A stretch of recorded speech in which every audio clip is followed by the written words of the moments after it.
I am Ron Burgundy? Who put a question mark there? What's up, everybody? My name is Scott, and this is Sarah, and this is her program called Hushed Up History. Sarah, why don't you walk us through? What are we doing tonight? What we are doing tonight. So a lot of times I've been bringing you guys like these big, broad stories and, that have lots of documentation that are that have been around or have multiple parts, these big, long form stories. Mm-hmm. But so many times in looking up these long form stories and writing all of these long form stories, there are little snacks of stories, these little one-offs that have been printed in newspapers. And it's a little boop, here's a little bit of weird, and then it's never heard from again. And they're fantastic. So that's what we're going to do tonight, is we're going to talk about some of these interesting little newspaper stories. Little morsels. Tasty morsels. All right. So little snacks. When you're sitting down to write Hushed Up History and you got to dive in, what's your go-to snack? Oh. It depends if we want sweet or if we want salty. If we want salty, you're the Hushed Up historian. I'm a big Doritos fan. Oh, Doritos. Love the Doritos. All of your keys on your keyboard are orange. I mean, there's Cool Ranch too. I do love me a Cool Ranch dusting, that's for sure. Cool Ranch dusting. And if we're going to the sweet route, what are we eating? Oh, probably peanut M&Ms. Peanut M&Ms, that's solid. I'm going to agree with you on that one because you get a little bit of salty and sweet, and it is solid. It's peanut M&M. You damn near break a tooth after 40. You know what I'm saying? And if I was going to go just salty, I like Bugles. Oh, just like old school. Really? Yeah. Just like. Do you do the fingernail thing though with them? Of course. You have to, right? It makes it taste better. My keyboard doesn't work anymore because the Bugles from me wearing my fingers, they're just all cracked inside there. Yeah, that's the news, everybody, right there. I mean, that's it. Now Thanks, everybody. See you next week. You know why my spelling errors are like 90% of my writing. So you're welcome for that. It's all the Bugles. As you're coming in, say hello to us. Say hi in the chat. Let us know where you're from and how's the weather. I'm in New Jersey. Sarah's also in New Jersey, and I venture to say it's probably about 27 degrees where you're at. Yeah. It's a little cold. It was very nice out earlier, and yesterday was great, and now it's just treachery. It's January. It's January in New Jersey. It sure is. Kathy Davis is in Ohio, and it's cold. Oh. Terminal says, hello, what's up? AI Harker's in the house. What's up? Nice to see you there. Kathy Davis. Welcome in. So if you're coming in and joining us, of course, I'm Scott and this is Sarah. This is her program called Hushed Up History. We decided to take it live again. We really just enjoy this format. I like hearing the stories. And today, Sarah is going to start us off with the first news headline and the little article that probably accompanies it. And then we're going to chat about it and gossip like little hens. Go ahead.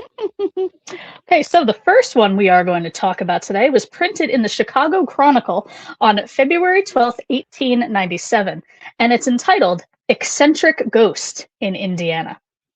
So I'm not going to read the whole article because a lot of the beginning of it's pretty standard. People see this woman and she disappears, and oh, this all again disappeared again. Oh, what's going on? But then it gets interesting about 3/4 of the way through. So they talk about this next encounter, and it goes like this. They encountered the apparition at the end of the wood, and she glided on before them, carefully taking down her hair. When it was done, she proceeded to give them a few pointers on what a real up-to-date 20th century ghost could do. Calmly, she took her head from her shoulders and tossed it into the air. It sailed overhead and at length quietly returned to her shoulders. She then took her head by the hair, and as though throwing a slingshot, she sent it sailing along in front of her. It came to no harm and finally returned to her, and she adjusted it on her shoulders. Finally, she took her head off and tucked it under her arm. She seemed in a very pleasant mood as she strolled along headless, and when she reached the end of the wood, she again set it on her shoulders, carefully did up her long black tresses, and as happy as a lark, began singing one of her German songs, strolled up to the barn, and disappeared. Yeah. That is, first off, just some pointers about what an up-to-date 20th century ghost could do. Just to let everybody know. We got to put the brakes on for a second because This is only the first one, guys. You overloaded my third Article eye. one. There was a lot going on, and we all have to talk about this for a second because we're gonna need some therapy, I think. So first off, these fellas came back and told somebody this story because it appeared in a newspaper. So that's first. Yeah, I don't know how that conversation went. Hey, we were just hanging out in the woods, just us dudes, don't worry. And we came across this ghost, and she wanted to let us know what a modern ghost could do. Like they just don't have their chains rattling in the air anymore and saying woo and making the castle cold. No. Now these new ghosts, these new ghosts, T1000 of ghosts, T2000, these modern 1897 ghosts, these T1800s, they could take their heads off. They can throw them and they return. You can throw them around, swing them around. Gosh, what can't they do? These new ghosts. Thermal Sunburn says that German song, was it Du hast? Du hast mich. Yep, that's all I can remember. It was a long time ago. Wow. That's the whole song, really. That's it, right? Now there's a little more in there, yeah. A little bit. Who knows what German song she was singing? Apparently, it was a German lullaby. Oh. Yes, because one of their previous encounters, before she decided to enlighten them, it's about being a modern day ghost. She was singing a German lullaby. That is so wild. All right, so we don't know much more except for this is the eccentric ghost, and this is the report of it. This is the report. That's it. So weird. How many people in the audience, whether you're watching live or on Team Replay, how many of you would go and be like, I got to go tell somebody about this? Maybe the newspaper. Maybe the newspaper. That's where I should go. Go to the media. Well, you being an investigator, how would you react to this? If this ghost was like, wait, I have to let you in on news about the ghost community and what we can do now. No. Hold on, let me show. No, that's it. You're out. I'm not talking about it. I'm certainly not going to tell anyone. The ghost is whirling her head around like she was the Michael Jordan of ghosts over here. I don't think so. Nah, I like being taken kind of seriously. So yeah, no, I'm not telling anybody. No, okay. Oh yeah, I'll be like, okay, not doing anything weird, fellas. Nope, totally standard ghost stuff here. Standard ghost stuff. Totally standard ghost stuff. Totally standard. She's not swinging her head around at all. Nope. Why would you standard ghost stuff? We're good. Yeah. Oh my gosh. People. Oh my god.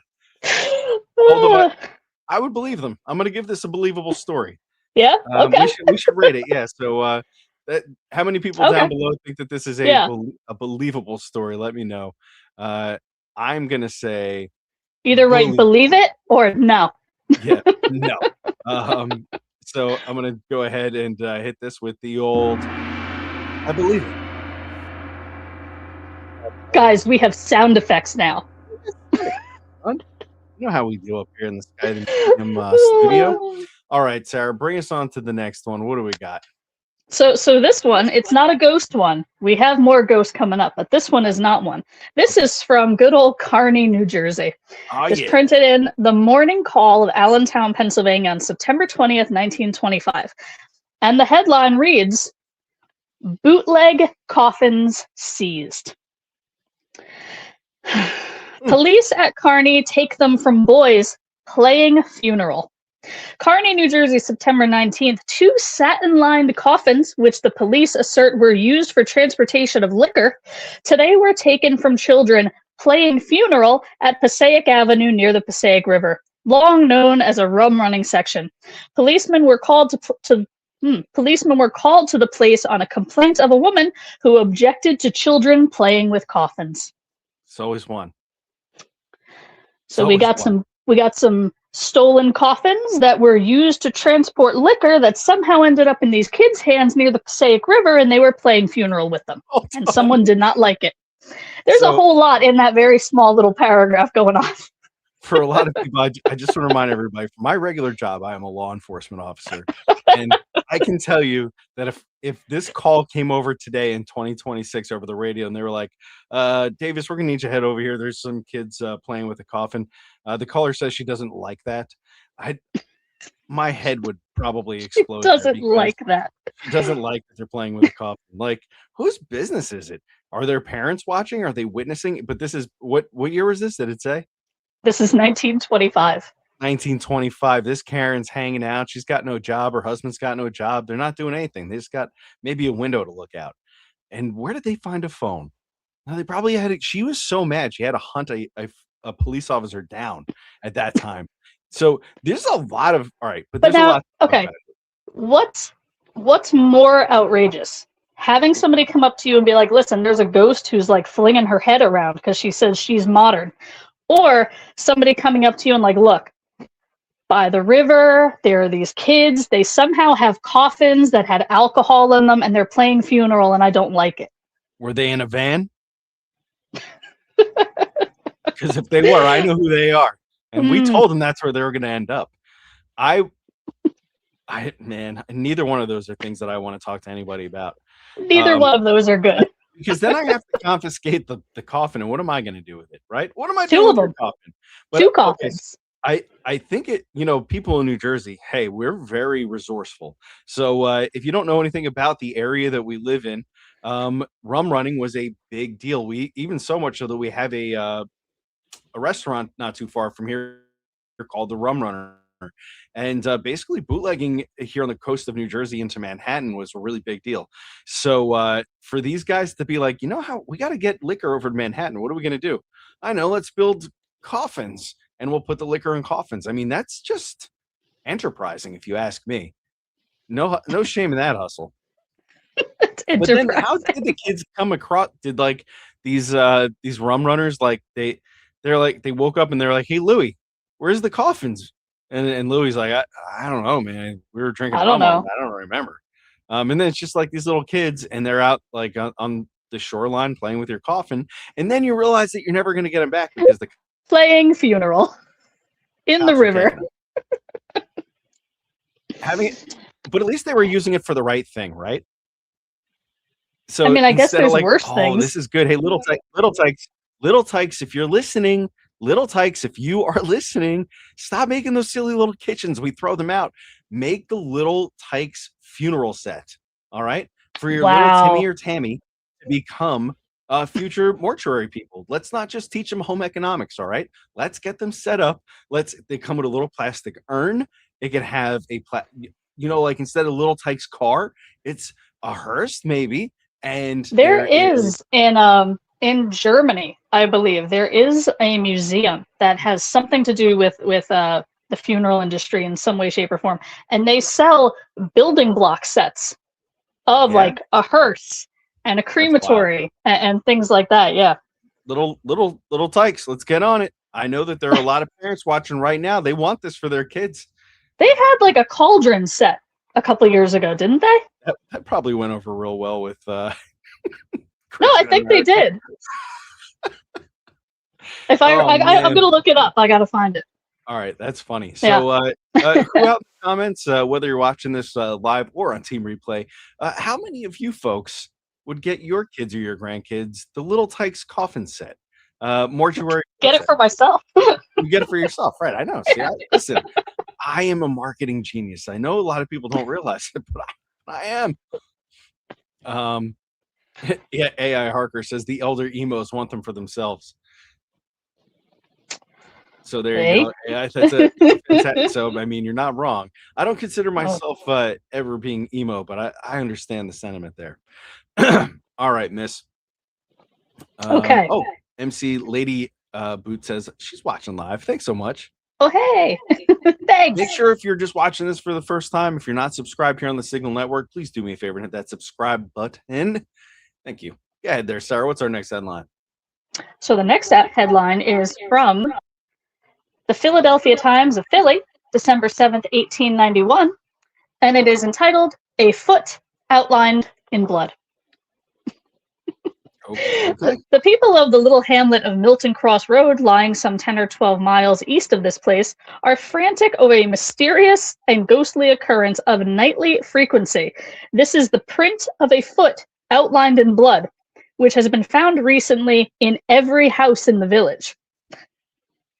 Sometimes this mysterious sign is discovered on the porch, sometimes in the kitchen, again in the parlor, and then sometimes in a bedroom. No sound or any other phenomena accompanies it, and whoever or whatever it is leaves no mark and comes and goes unseen. What do you think of that? Oh, man. Oh, they are all on drugs together. They have to be. That sounds like horrible. I wonder if it was happening then. What? And this is the only report of this? This is the only one I found. This was actually, but to say like to show you how like widespread this kind of went. This was from the Philadelphia Times in Philly, but it happened at a village in Arizona. Oh my God. Yeah. Okay. So everybody who's listening or watching, now you have the details of the story. Do your little internet sleuthing things. And I know that most of our audiences are ladies. So I know what you all are capable of on social media and the internet. So please go forth and find us more information on this so we can talk about it, because this is very intriguing. I wonder where in Arizona this is in relation to, say, like, I don't know, Sedona, and the outlying surrounding area of that, because this sounds a lot like some skinwalkery kind of stuff. Well, the blood was allegedly tested by chemists in Tucson and Tombstone, and they are the ones that allegedly confirmed that this was human blood of this mysterious disappearing footprint. Wow. So that's so crazy. Like, and how does that conversation start? On a less funny note, because like, do you like come out one day and people like, Eric, hey, can you come here real quick? The craziest thing, buddy. There's a bloody footprint in our house. Doesn't belong to anybody. It's just one. Do you have any ideas? And Eric's like, yeah, actually, now that you mentioned it, a couple days ago, we had our own bloody footprint. And then everybody's talking about it. Everybody's talking about the bloody footprint, and it always disappears. So that, I don't know why I think that like triggered the cryptid part of my brain, or to talk about like skinwalker kind of stuff, but it makes me feel like that, because I don't know if ghosts leaving bloody footprints or any phenomenon where that has ever happened to you. No, not like singular bloody footprints just showing up in various parts of a house and then disappearing. I mean, you hear of like handprints and stuff like that, but I don't ever remember a bloody footprint just around and then there's something very scary about that. That seems more sinister than like anything, if you ask me. So folks out in the comments, let us know, would you report to anybody that you found a bloody footprint in your house, just a singular one, and then it vanished? If so, just write footprint down here in the comments and let us know. And if you haven't yet, also please do us a favor, hit the share button, send us over to Facebook, yeet us off onto your Instagram stories, and if you're on TikTok, throw us over there as well. Let everybody know what we're doing. All right. Sam Scotty, Bloodfoot. Yep, thank you. Bloodfoot. Yeah, Bloodfoot. What's that? Oh, it's old Bloodfoot. She's back at it again. Oh, it's just old Bloodfoot. No worries. There she comes. Why should we just be leaving one bloody footprint though? Maybe they overlooked it. Maybe she had like a peg leg or something and just left like a little dimple here or there. I don't know why. Is that better or worse? Hold on, everybody, just close your eyes for a second. Come with me. This is a female ghost for some reason. Don't ask me where why. Are we going? We have a bloody footprint for some reason, and now you have a peg leg, because this helps explain why there's only one. Sure. Yes. Pirate in the desert. Desert pirate. There we go. Bloodfoot's a pirate name. Bloodfoot is definitely a pirate name. Sarah, how many pirates there were in Arizona, but I think we might be coming up with your first T-shirt. Wow. Bloodfoot. Hashtag Bloodfoot. I think that rocks. That's so cool. All right, everybody. You're now known as the Bloodfoot tribe until Sarah deems otherwise. Yeah. Wow.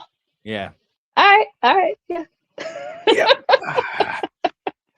So this next one, I have a question for you about this one, Scott. Don't listen to him. Moving on. Well, you could put a hush logo. It's just a bloody footprint, and of history. We could. We could. Yeah. All right. Ready? Bring me on my next adventure. Okay. So this was from, and I'm not going to read the whole thing because it was pretty long when it was printed.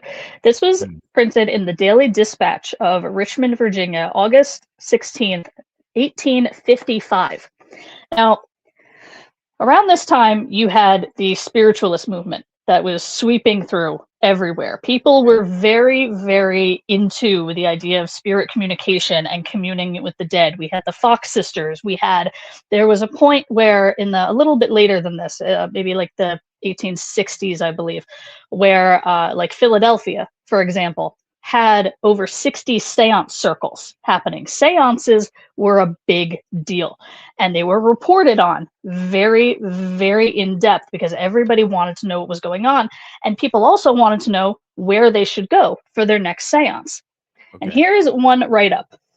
This story was picked up from the Buffalo Republic regarding a seance held at the home of the Davenport family in Buffalo, New York. A boy of the family named Ira, believed to be a medium, was to lead the seance. And it says, the spirits called for a flute, but none being at hand, a violin was placed on the table. And while the circle set about with their hands resting on it, the violin was carried around the room and played at the same time.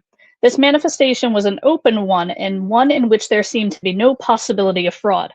About the same time, a spirit, alleging to be that of Napoleon Bonaparte, took possession of Ira and produced several astonishing demonstrations. Among others, he went through with the exercises of inspecting a regiment, during which the spectators could distinctly hear the swords drawn from and return to their scabbards. And then it goes on to describe some of the other things he did. The spirit then took up Ira bodily and carried him into the kitchen, from them into the wood house, opening 2 doors in its progress without making the slightest noise. So this account of this seance, right? This is crazy. Well, here's my question. Every bit of this was wild. We know from a lot of reports that came out after the fact that most of the, and not all, I'm not going to say all, but I'm going to say most of these seances, there's a couple of things in here that were very common. The musical instruments flying around the room, people saying that they were picked up and carried to other places. We know that most of these accounts were false. Baloney. My question to you is, do you feel, given that this was so popular and this was happening so much and so frequently, and these reports were coming out so much, do you feel that the field of paranormal investigation was set back by how many fraudulent reports there were of this? Or do you feel like we would be in relatively the same place if it wasn't so rampant? That's a good question. I think just looking at like by today's standards, I think we're kind of in the same boat. There were people back then legitimately trying to like apply some sort of science or applied knowledge to the paranormal. And then you had the hucksters who were just trying to make a buck or scare somebody, right? So that exists today, right? We can turn on social media anytime and find people who are genuinely trying to get to the bottom of things.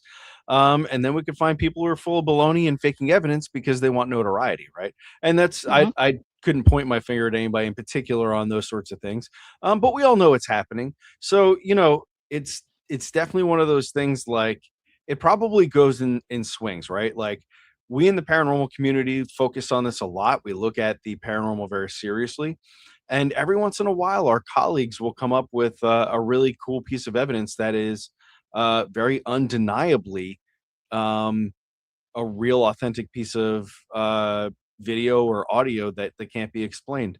So we have those good moments, and then we have the moments where you got, you know, clowns with huge followings that are making videos and just faking it. So, you know, it could go either way. But we, you know me, I don't try to focus on the ones that, you know, we can't control the fakers. So we just try to put out our own really great content and good evidence, you know. Do you think if there were less of these fraudulent seances back then, hundreds of years ago, that it would be looked upon differently today? I would like to think so, because Me too. just like the Ouija board, right? Which was also a big hit then.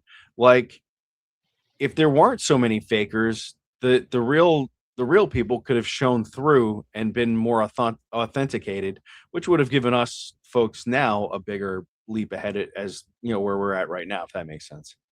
No, I agree. I feel like if there was less of that, it would have given less fuel to the people that were adamantly against it without any kind of like actual investigation. Those people that were just right off the bat, just like, this is fake.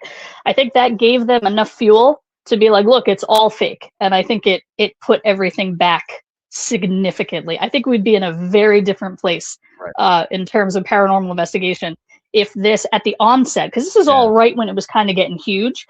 I think if that hadn't been that much right at the beginning, I think we'd be at a different place. Yeah, but I agree. I think that's 100% true. You're correct. Yeah. And our friend Kathy Davis says, I hung out with spirituals back in the 80s. That sounds pretty cool. I wonder what that was like. Maybe someday Kathy Davis would like to come on with us and talk to us a little bit about that. What does that even mean?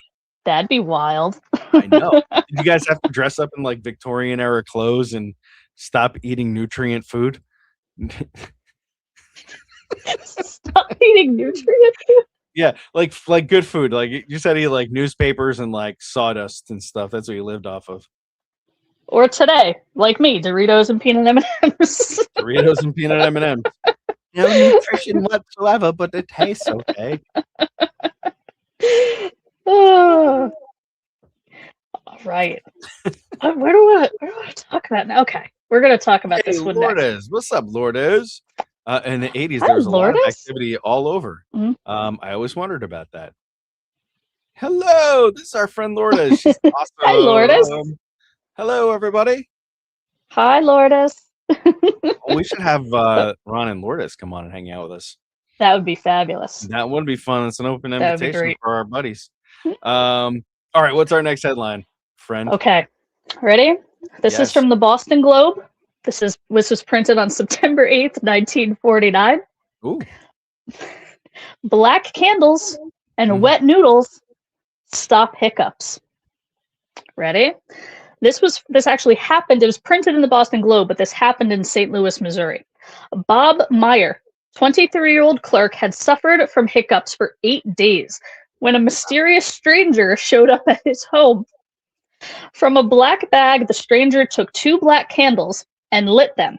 Then he took a wet noodle from the bag, tied a string around it, and draped the string over Meyer's head with the noodle hanging between his eyes. Meyer looked at the noodle cross-eyed, laughed, and his hiccups stopped instantly. Without identifying himself, the man blew out the candles, put them back in his bag, and said to Meyer, "Shh, don't tell anybody I did this." He then disappeared in a big black car.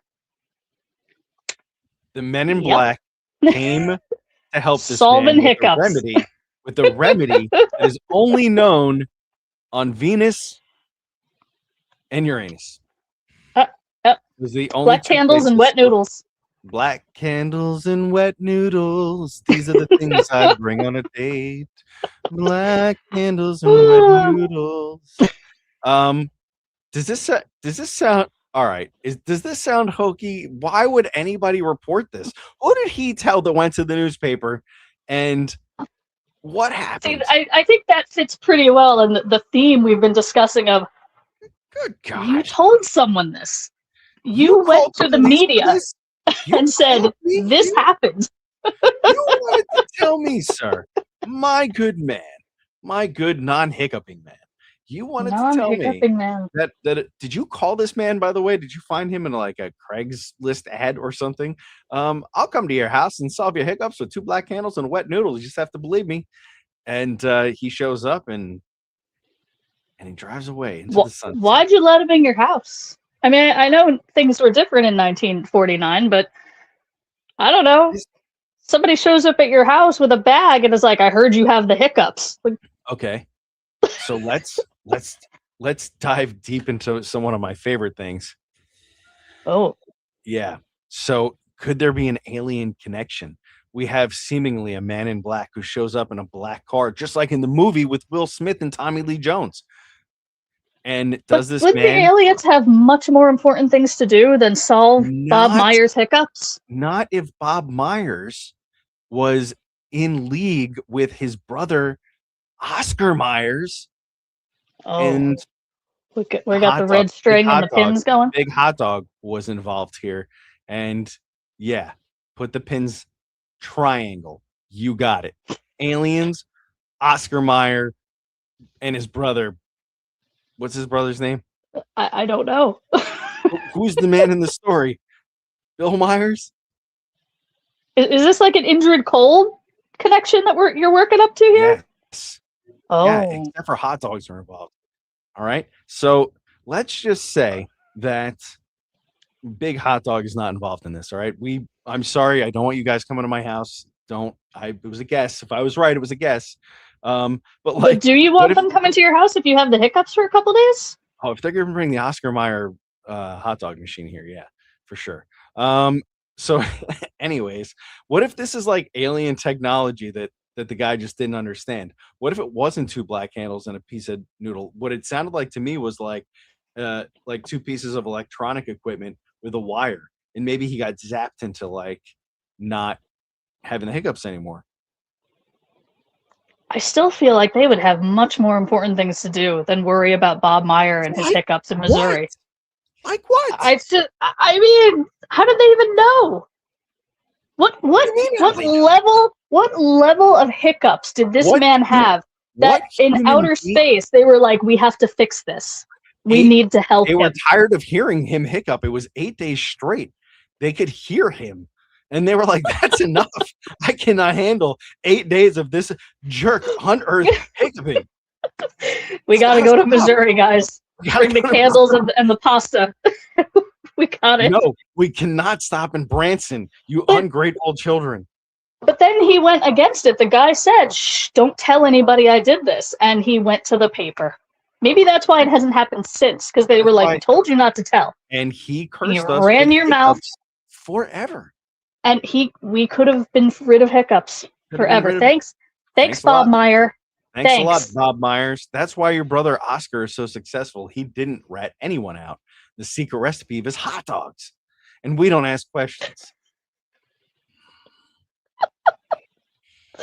Wow. We're tying it all together. We're tying all of it together. This is a real thing here. Yeah, hot dogs, aliens, and noodles. This is a real thing here. This is a real thing. We're a real news broadcast station here, folks. Listen, these showed up. These are actual published newspaper stories. Yeah, for realsies. All right, bring us our next story. Okay. Sorry to be so demanding. Let's go. I want to laugh. Story. Modesto Morning Herald in Modesto, California, June 17th, 1922. Uh-oh. Corpse spoils wake. Refuses to stay dead. How dare they? Harold, you are dead. You better stay dead. An hour after she had been prepared for burial today, Mrs. Rebecca Semps sat up in her coffin. Physicians were summoned by the woman's children and relatives this afternoon, and at 5 o'clock, after she had suffered a stroke, she was pronounced dead. Ice was packed about her body, the candles were lit, neighbors who came in to console the woman's children were standing about the coffin when the body stirred. She then sat up and said she wanted a drink. Corpse spoils wake. What was her name? Helen? Rebecca Semps. I don't know where I got Helen from. Rebecca, you're dead. I don't know. You can't possibly be thirsty, Rebecca. Go back to dead. Not yay. Woman wasn't actually dead. Yay. Person's alive. She spoiled the wake. Nope. Refuses to stay dead. Excuse me. Scott, does this mean that we're not going to have a repass? Because I came for the noodles and the hot dogs. The noodles and the candles for the hiccups? Yes. Fantastic. So, what year was this? This was 1922. So, I guess this is before we start. No, well, we're having a wake. So, I mean, that's what it's called, right? Just in case they wake up. So this is before we started embalming bodies, I guess, and before anybody had a stethoscope or knew what a heartbeat was. in the 20s. It was pretty much the Flintstone time, so they didn't know. Like Rebecca was probably just asleep. She was in front of her TV, and she probably had a lot of money. She had a lot of money, and the family really wanted that money. So, Oh, is that why they were mad and said she refused yeah, to stay dead? yes, they let her sleep, Got it. and she maybe somebody poisoned her. Maybe they had good reason to think she was dead because somebody was at fault for giving her a little too much of something in her nightly, um, mint julep, let's say, because she's fancy and Hmm. buys big hats because she's got money, right? So don't laugh at me. This is a real story we're This is telling here. serious. Okay? This is Yeah. serious. So then they give her Sorry. all the, I, the cough medicine, codeine, right? And she's like, whoop, she's like out. And they're like, yeah, she's dead. It worked. Right. And then, nope, nope. She sits up. She's like, boy, that was a really good sleep for 3.5 days. And they're like, yeah, Rebecca, you're dead. You're ruining it. Go back to being dead. She you said, ruined it. nah, You son. ruined it. And that's the story of We Aunt had Rebecca. plans. We had everything planned out. Now you How ruined terrible. How but that made the paper. That was the it. I made headline. the paper. And not Corpse dude, spoils wake, bro, refuses you to know stay it's dead. so crazy? The fact that they used the word spoiled. Like I was waiting Yep. for you to tell me that it was going to be a stinky body and it like stunk out a No. whole no. Worse. Nope. Nope. Just people that were like, oh, she's dead. Oh.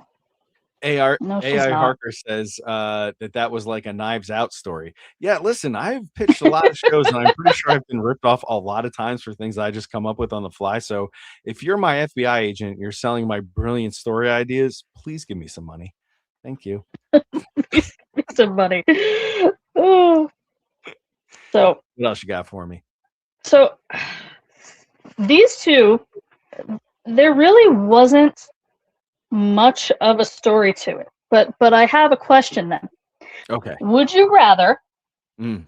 have a ghost? I have one story of a ghost who was a drummer boy who refused to stop playing drums. And then I have another story from 1852 of a ghost that was haunting an axe factory.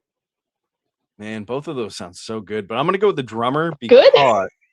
because I also am a drummer, and I have been in a few bands where they were like, "Can you please shut the ever living heck up so we can tune our guitars, please?" And I'm like, I guess so. Playing drums. But I tend to think anybody haunting an axe factory, that's pretty bad. I would say I that's forgot. probably a bad place to haunt. We can talk saying. about it later. I just imagine like two security guards, and it's Casper like running through the place, and the only With an weapons the security guards have are axes, and they're just like whipping axes at the ghost, and it's missing and almost hitting them, and it's just a nightmare.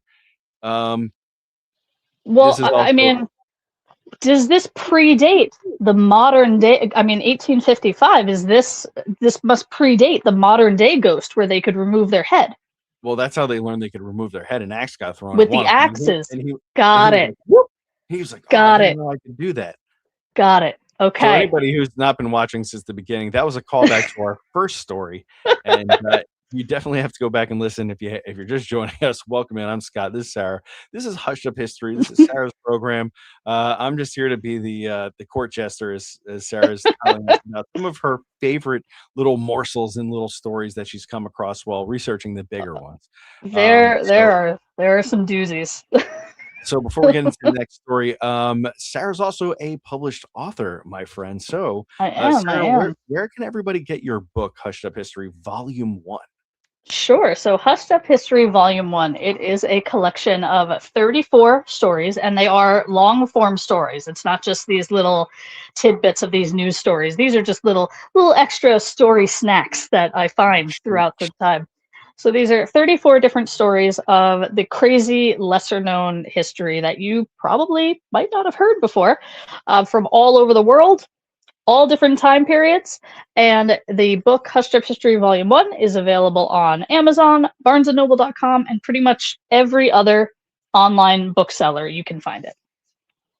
Thank you. And where can everybody find you online? What is your handle? You can find me on most platforms just under Hushed Up History. MySpace, and Foursquare as well. Yes. Hush the history. What's up, Tom? He's my only friend. And of course, if you want to hang out with me, you can do it right here on the Signal Network. You can find me on my Facebook page, Scott Davis, or sometimes these days on TikTok at Scotty the Medium. Hang out with us. All right, let's get into our next story. I think we got time for at least one more. Let's go. Okay, so this one, this is we're going back to crazy ghosts. This one was printed in the Daily Herald of Everett, Washington, August 29th, 1903, and it took place in Callaway, Nebraska. It's titled "Fiery Spook Chases Them."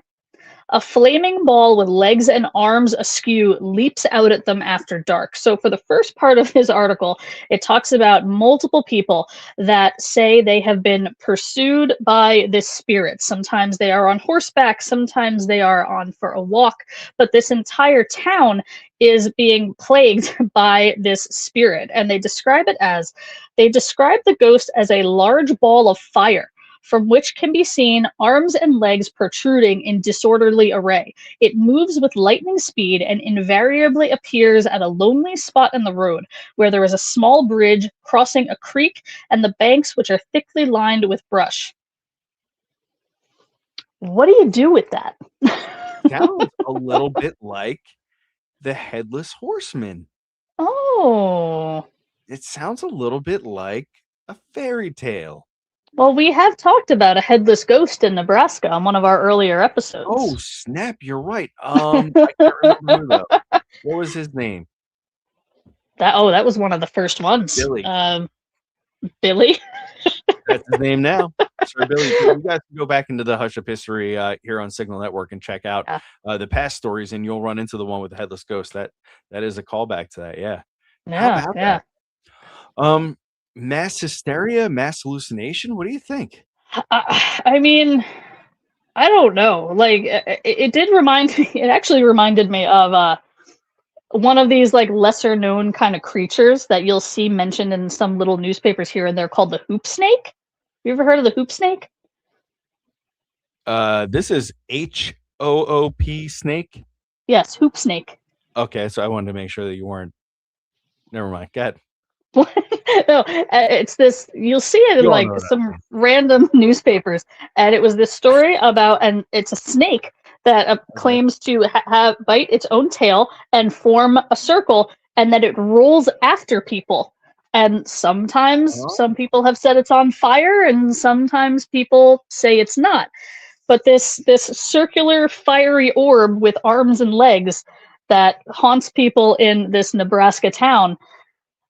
Yeah, I mean, what do you even do with that in terms of a description of a spirit? Because it's definitely not woman in white or any of these like normal, so to speak, spirits. You have a yeah, because I think we're going more into.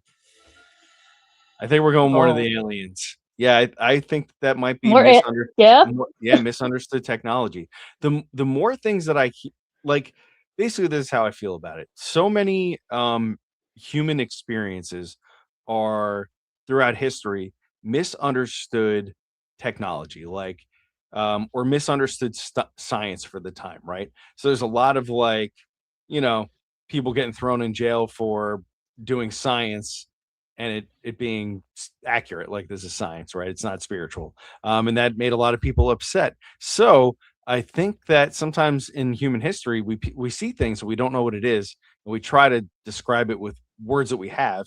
And a snake biting its own tail and coming at me on fire, that makes sense if that's your experience in life, right? But if you're not like, today we have tons of like cool sci-fi movies to pull reference from. You could probably think of something where they used a weapon like that and said like it was like that, and you don't sound as crazy. Oh, so here's one other thing, that this is how they close the article. So this took place in Callaway, Nebraska. And they close the story by saying, Callaway whiskey has some powerful properties, but none of those who have seen the ghost partake of it. What? This is how they end the article. They describe this fireball ghost with arms and legs. Then they talk about how there was an instance where there was a family that tried to open the door to their house and it was slammed shut on them, and that no one in the house was able to open the door. It doesn't say that she saw the fiery spirit, but they do throw that in there. And then after that is where they talk about how Callaway whiskey is pretty powerful, but not that powerful. Yeah, and that's MC Lady Boots said before you even said that. She commented and said there isn't much to do in Nebraska other than sipping spirits. So that was a nice little preemptive comment that she had made, that they had made. Yeah. So that's pretty funny. So I mean, to me, that just sounds like more like just they didn't understand what it was, because I've heard up at the Pine Bush Museum up in Pine Bush, New York, right near our friends at the Shanley Hotel.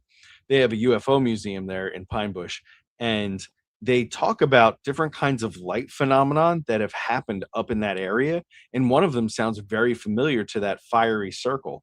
People have even talked about like they would describe it like kind of like fireworks, but coming straight out of the earth instead of from like a source on top.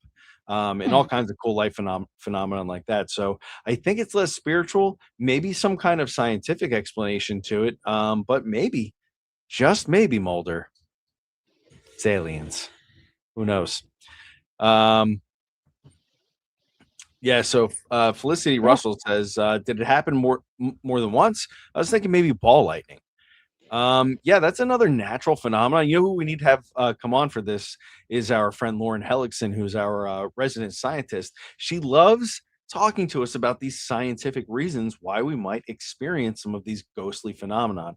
I'm supposed to be the guy who's like wearing the crystals and going straight woo, but as you know, I definitely like to straight woo, son. But you know me, I like to have a good explanation, and when there is no good explanation to be had, I'm okay with dipping my toe in the woo pool and seeing what's swimming around. You know what I'm saying? I know what you're saying. Sarah Dipping your toe in the woo pool. She knows what I'd be saying because I don't go swimming in there. But I like the ball lightning theory. Because I mean, the thing with these little tidbit stories is they're pretty much just one and done. Like, there's not, you might find a slightly different account of it in another newspaper, but like here it is. Hey, there's a fireball ghost, and that's it. Next, anyway. But yeah, a flaming ball with legs and arms askew leaps after them after dark. Nebraska people are afraid to go outdoors.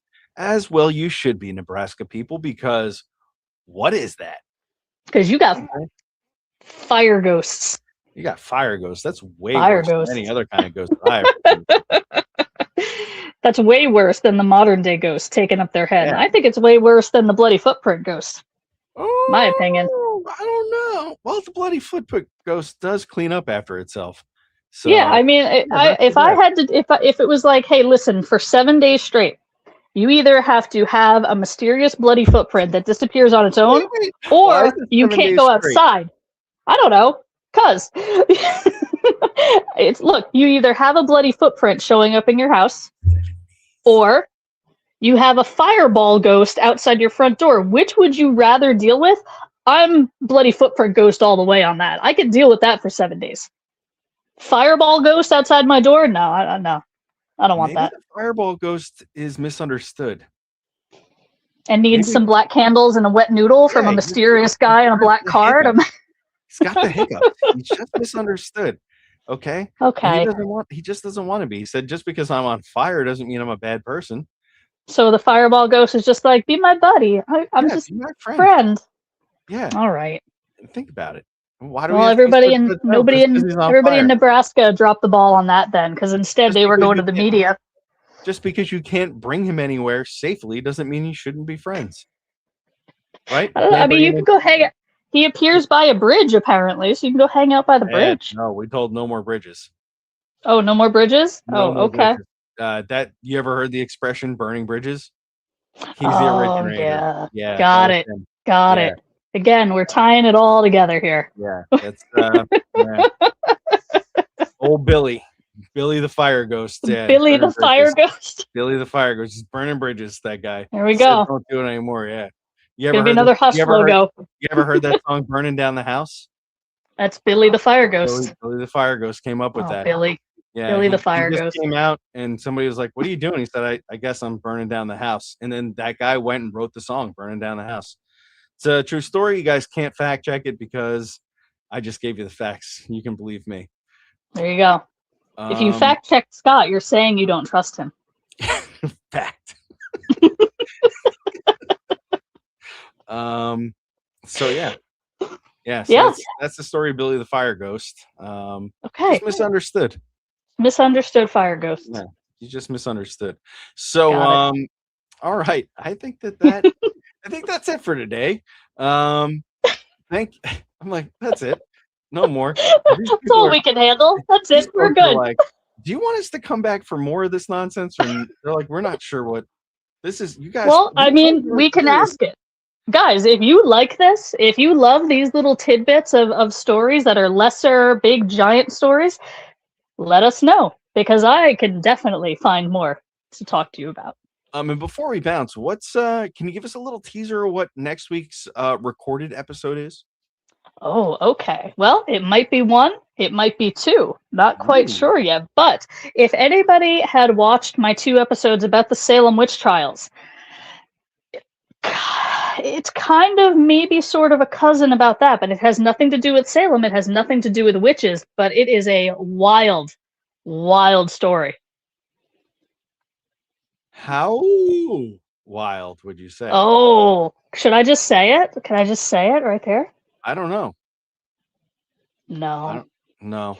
It would be really cool. It would be really cool if I had waited to release it for a full moon, but I'm going to say it's going to be a howling good time. I can say that. Oh, okay. Yeah. Okay. Yeah, howling good time. Okay. Howling good time. As a matter of fact, that might be the name of the episode. We'll find out. All right. All right. All right, everybody. That is Sarah. I am Scott. This was a live broadcast of Hush Up History. I hope you enjoyed it. These were the headlines throughout history that have been swept under the rug for some reason, mostly because these drunk can't imagine why reported these things. They reported the headless ghost performing tricks with its head and the whooping fire ghost. So what are you gonna do? People be crazy. You know, this is what Ghosts they did be before crazy. they had TikTok. They do be crazy. All right, Sarah. Have a great week, everybody. If you haven't yet, make sure you hit the like, subscribe, and comment below what you thought about today's stories, because I found them enjoyable. All right, Thanks. I'll talk to everybody later. Sarah, what do we say at the end here? Peace and peppermint, everybody. Peace and peppermint.